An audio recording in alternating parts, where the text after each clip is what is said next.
RTS की शुरुआत हो रही थी, लगभग निर्माण अंतिम चरणों में था, तब एक इंदौर के इंजीनियर ने पहले ही बता दिया था कि बीआरटीएस पानी से लबालब रहेगा जब बारिश का समय आएगा। कारण ये था कि उसकी स्टॉर्म वाटर लाइन और जहां से इसे जोड़ा जा रहा है उसमें प्रॉब्लम थी। आज 10 साल बाद जब हम बीआरटीएस को देखते हैं तो कम बारिश में भी यहाँ पानी लबालब हो जाता है और यातायात काफ़ी उसमें व्यवधान होता है।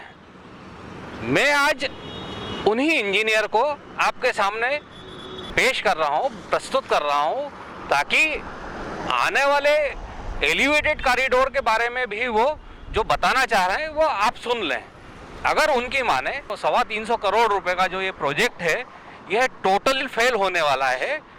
कारण इसका ये है, न तो इसमें कोई सर्वे कराया गया है और न ही इसको लेकर आगे की सोच की गई है। सिर्फ पैसा लेना है और उसको खर्चा करना है। अतुल सेठ साहब जो हैं मेरे सामने मौजूद हैं और ये एलिवेटेड कॉरिडोर के बारे में बताएंगे।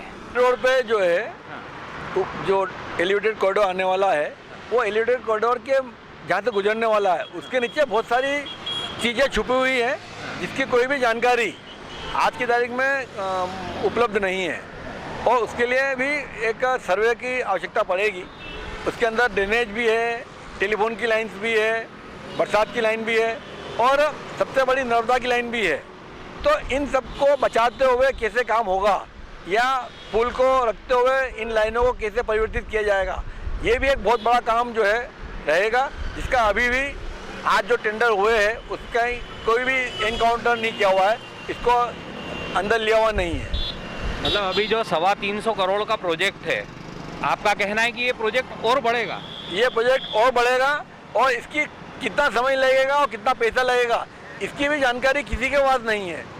मेरा एक मोटा अनुमान है कि इसकी वजह से जो समय लगने वाला है, जो इन्होंने बोला कि 2 साल में बना के दे देंगे, जिस तरह बीआरटीएस 1.5 साल का बोल के 6 साल में बना, वैसे ये 2 साल का प्रोजेक्ट 6 से 8 साल लगेंगे इंदौर शहर में बनने के लिए और कम से कम 100-150 करोड़ रुपये इसके अतिरिक्त और लग जाएंगे, ऐसा मेरा मानना है। प्रोजेक्ट बन गया है और इसका सर्वे ही नहीं हुआ है, ये कैसे हो सकता है? इसका सर्वे नहीं, प्रोजेक्ट का भी सर्वे नहीं हुआ है। अच्छा, प्रोजेक्ट का भी सर्वे नहीं हुआ है और उसके बगैर ही सब ये चीज़ें, बगैर प्रोजेक्ट के, बगैर सर्वे के इस प्रोजेक्ट को इंदौर पे थोपा गया है, ऐसा मेरा मानना है। और इंजीनियरिंग में हम लोग कहते हैं कि OD survey, origin to destination एक सर्वे होता है।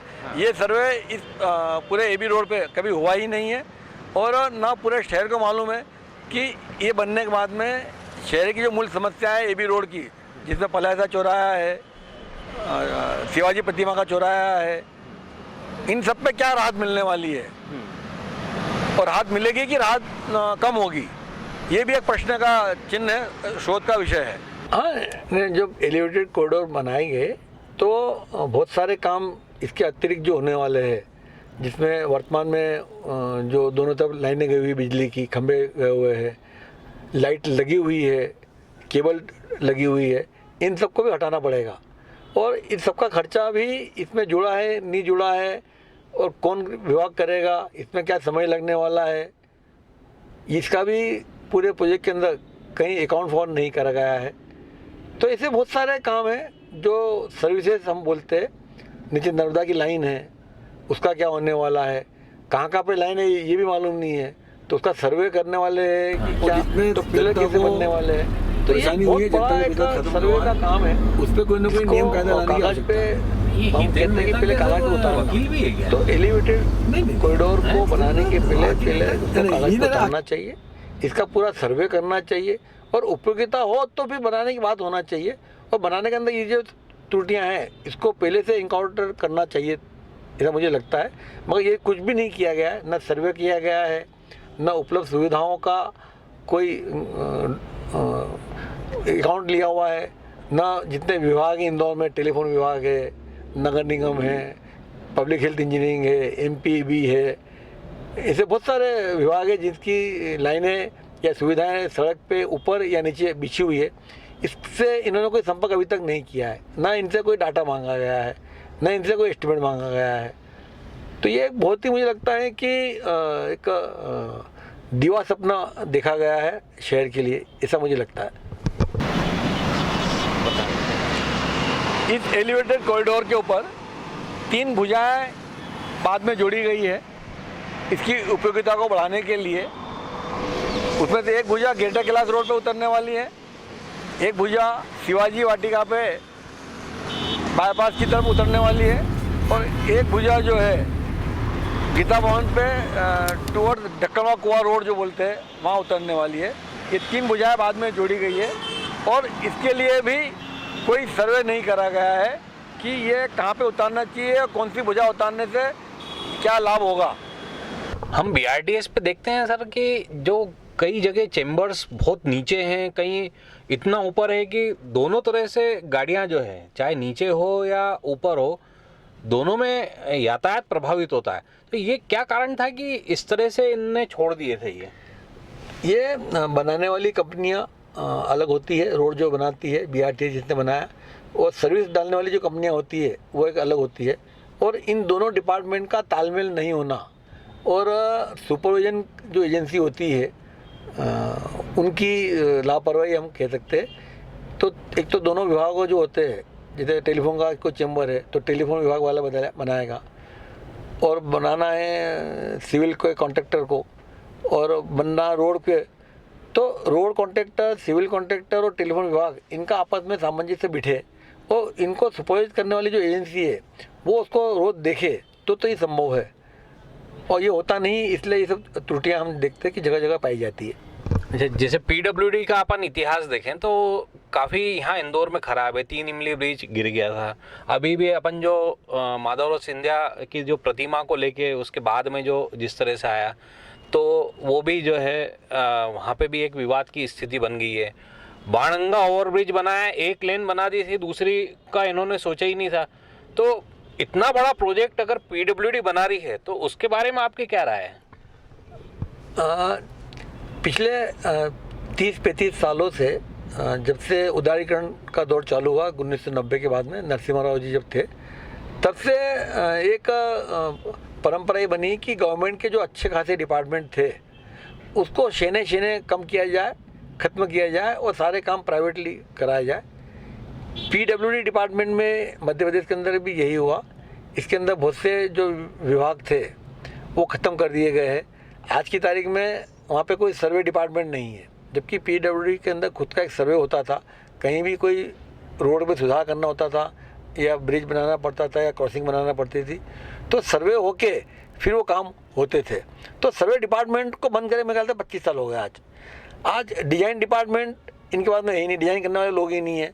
जो परंपरागत डिज़ाइन करके रखी हुई है इन्होंने उसको खाली कट पेस्ट करके ये बना देते हैं। सर, जैसे एलिवेटेड कॉरिडोर को लेके अगर बनाई जाए तो उसमें आपके सुझाव क्या हैं जिसमें अपन उसको सुधार कर सकें? मुझे ऐसा लगता है इंदौर में मैं बचपन से रहा हूँ, यहीं बड़ा हुआ हूँ, तो इंदौर की जो आवश्यकता है वो मुझे लगता है कि ये 325 करोड़ का जो प्रोजेक्ट 500 करोड़ में तक होने वाला है उसके बदले में अगर यहाँ के जो चौराहा है एबी रोड के ऊपर, खासकर नेमावर का जो चौराहा है जहाँ से ब्रिज चालू हो रहा है, वैसे ही शिवाजी वाटिका वाला जो जहाँ 5-6 रोड मिलते हैं, पलासिया का चौराहा है जहाँ पे 4 रोड मिलते हैं, एलआईजी चौराहा है, विजयनगर चौराहा है, इन 5-6 जगहों पे अगर 50-50 करोड़ के या 60 करोड़ के ब्रिज बना दिए जावे, वो भी सर्वे करके कि किसी इसकी उपयोगिता रहेगी, तो मुझे लगता है कि ये 250-300 करोड़ में इंदौर को हम बहुत ज़्यादा सुविधा दे सकते हैं और जनता को एलिवेटेड कॉरिडोर की तुलना में कम से कम 25 गुना ज़्यादा सुविधा हम दे पाएंगे, ऐसा मेरा निश्चित मानना है। ये जल्दी बन भी जाएंगे अपेक्षाकृत जल्दी बनेंगे क्योंकि इसमें सर्विसेज को हम बहुत आसानी से टेकल कर पाएंगे और क्योंकि काम टुकड़ों में होगा तो ट्रैफिक प्लान भी व्यवस्थित बन पाएंगे। इससे जनता को असुविधा जो है कम से कम होगी। अगर एलिवेटेड कॉरिडोर का काम अगर शुरू किया जाता है तो इसमें होने वाली जो असुविधा है और इसके अंदर जो ईंधन का एक्स्ट्रा खर्च देश का होगा, जनता का होगा मतलब देश का होगा, और समय जो खर्चा होगा वो, और जो पर्यावरण का जो नुकसान होगा वो, इसकी भी मेरे को लगता है कि कोई आकलन नहीं किया गया है, तो वो भी बहुत ज़्यादा होगी। सर, जिस तरह से आपने बताया कि 3 भुजा जोड़ दी और उसका भी सर्वे नहीं कराया है, तो ऐसे मामले में सर क्या कार्रवाइयाँ हो सकती है अगर जनता का पैसा है ये?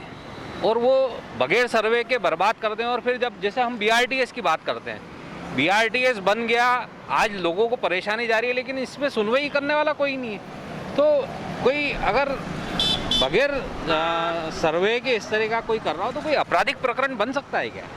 वर्तमान में ऐसा कोई नियम मेरे जानकारी में नहीं है, मगर मुझे लगता है कि देश मोदी जी के नेतृत्व में बहुत तेज़ी से विकास कर रहा है, बहुत सारी योजनाएं आ रही है। तो एक आवश्यक है कि पब्लिक का जो पैसा है उसका पूरा उपयोग करा जाए, और अगर कोई इसमें मूलभूत त्रुटि होती है या इसके अंदर इंटेंशनल लगता है कि लापरवाही की गई है या अनदेखा किया गया है, तो उसके ऊपर हमारी संसद ने कोई ना कोई नियम बनाना चाहिए, जिससे कि जो तकनीकी लोग हैं या जो फाइनेंशियल इंस्टीट्यूशन है जो इसमें काम करती है, वो पैसों का और समय का दुरुपयोग न करते हुए जनता को सही लाभ दे, उसको कोई हानि न पहुंचाए। इसके लिए निश्चित तौर से किसी न किसी नियम की आवश्यकता है। इसमें के नियम चाइना में और रशिया में बने हुए हैं। क्या किस तरह के नियम हैं सर वो?